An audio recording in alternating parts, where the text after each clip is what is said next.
Да подожди, покажи, ну. Стук двигателя, часть 2. Провернула вкладыши.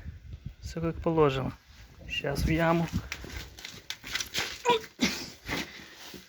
Ого, що ми маємо. Вкладыши не слышал. Коленвал, походу, так же сам. Да.